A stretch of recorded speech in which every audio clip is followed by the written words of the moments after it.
yang bisa diambil ya. Jadi kita tuntaskan hari ini. Terus kedua, berkaitan dengan pertanyaan-pertanyaan, saya juga bisa tahu berapa tadi jumlahnya ya. Sekitar berapa tadi? 30-40 ya, lebih ya. Sudah mulai berjalan karena kita bahas satu persatu. Pertanyaan-pertanyaan penyidik sih masih cenderung berkaitan dengan pengeluaran daripada Arlo yang kita jawab satu-satu. Jumlahnya kecil-kecil 1.500.000, karena ini kebutuhan daripada penyidikan dan kita sudah expose juga dalam gelar perkara, maka memang kita harus muat dalam BAP. Yang ketiga yang saya mau sampaikan kepada rekan-rekan sekalian bahwa berkaitan dengan ada tuduhan-tuduhan daripada Mas Tiko Mangkir dan tadi Pak Ibu Polwan siapa namanya Ibu Nurma sudah tadi mendatangi Mas Tiko dalam pemeriksaan dan meminta maaf bahwa tidak ada pernyataan-pernyataan yang berkaitan dengan adanya Pak Tiko Mangkir, tidak ada berita, kemudian akan ada jemput paksa dan segala macam. Jadi itu berkaitan dengan pemberitaan ini kita bisa show pemanggilan itu tidak ada pemanggilan 2 dan 3, ini baru pemanggilan 1 ini kita bisa jelaskan per hari ini masih pemanggilan 1. Kawan-kawan bisa show ya, show benar bahwa ini masih pemanggilan 1. Jadi Pak Tiko atau Mas Tiko belum pernah sampai saat ini untuk dinyatakan mangkir atau apa.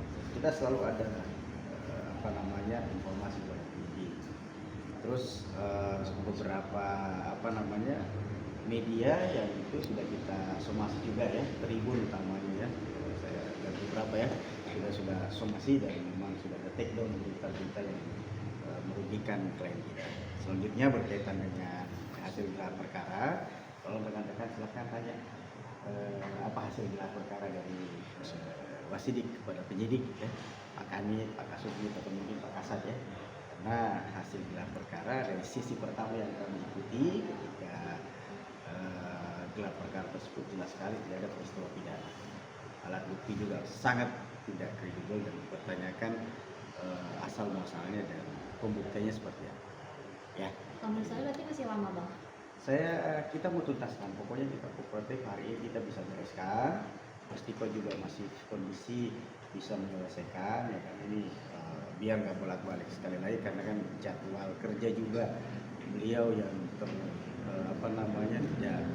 tidak memungkinkan untuk bisa dilakukan pemeriksaan bolak-balik, jadi kita tuntaskan hari ini. Ada penambahan baru tapi katanya bang pasal yang itu berkaitan dengan laporan polisi yang lain ya, yang kita sebagai pihak pelapor ada penambahan pasti karena kami ada dugaan di luar. Hari kemarin kita lihat skupnya ada cuma 1 tindak pidana, ternyata mungkin lebih dari itu, sehingga kita membutuhkan 6 pasal berkaitan dengan pasal apa kan ya. Setelah kita dilakukan pemeriksaan dalam waktu dekat minggu ini kita dilakukan pemeriksaan.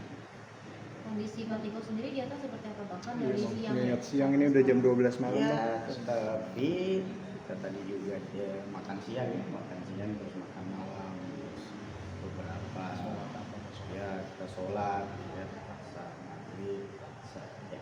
apa sih bang yang membuat ini panjang sekali waktunya dan mungkin sangkaan-sangkaan apa gitu yang paling sulit ketika dipanggil penyidik? Tidak ada yang sulit, yang ada adalah kita mengecek satu-satu karena kan 6,9 ini kita harus tuduhan ini kan terlalu global sehingga kita menspesifikkan melalui pembuktian, pembukuan dan rekening koran. Nah, rekening koran ini dijelaskan satu persatu alirannya kemana ya kan. Jadi perlu detail sehingga membutuhkan waktu yang cukup. Kalau kita lagi bolak-balik sekali lagi kendalanya nanti adalah Mas Tiko kan sebagai karyawan, jadi tidak bisa juga seenaknya bisa minta izin ya untuk mengikuti pemeriksaan. Ada bukti baru apa sih bang mungkin untuk menolak soal dituduh penggelapan ini gitu? Ya bukti-bukti yang tadi rekening-rekening yang kita buktikan, terus pembukuan-pembukuan dan pencatatan yang ada di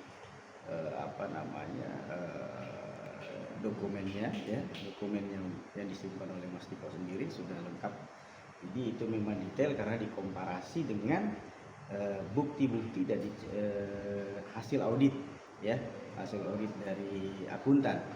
Jadi hitungannya akuntan kemana, hitungan asli faktanya kemana.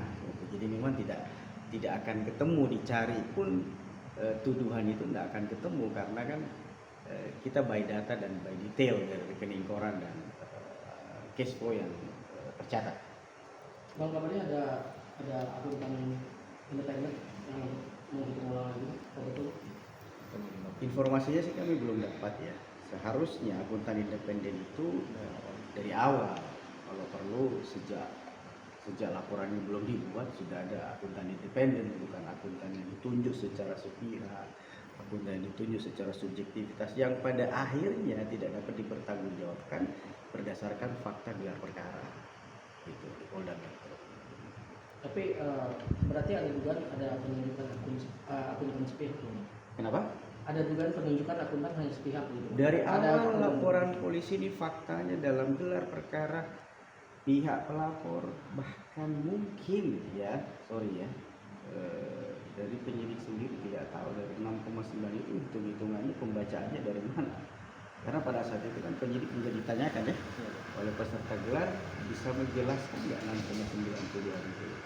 Penyidik sama pelapor tidak mampu menjelaskan di hadapan kami, bahkan kami yang menjelaskan dari mana mereka dapat hitung-hitungannya. Karena saya sempat membaca hasil auditnya dan saya bisa menjelaskan, oh ternyata dia dapat seperti ini dan itu sangat tidak dapat dipertanggungjawabkan. Oke, cukup. Artinya belum bisa dipastikan ya Bang, hari ini selesai jam berapa ini?